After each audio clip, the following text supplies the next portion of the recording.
আজকে হলো মার জমানো ঘরটা ভাঙা হবে। তো চলো দেখা যাক এই ঘরের মধ্যে কত টাকা আছে। ভাঙতে খুব মজা লাগছে, তাও ভাঙতে হবে। চলো গাইস, ভাঙতে খুব মজা লাগছে। হাতুড়ি হলে ভালো হতো।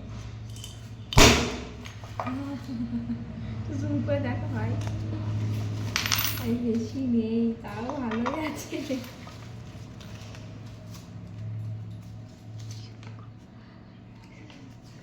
500 টাকা, 500 টাকার নোট আছে, আমি জানতামই না। তাহলে কবে দিয়ে দিতাম। চলো দেখা যাক কত টাকা আছে। কত টাকা আছে এর মধ্যে কাউন্ট করে জানাচ্ছি।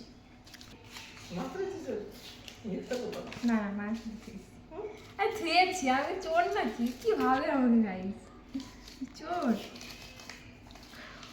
অনেক টাকাই তো আছে। আমি ভাবলাম 1000-2000 টাকা আছে, গরিব মানুষ। এটা আমার তো বড় লোক।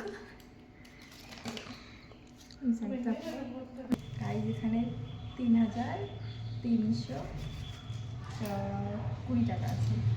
ভালোই জমিয়েছি, আমি তাও জমাতে পারিনি। চলো দেখা হচ্ছে নেক্সট ভিডিওতে।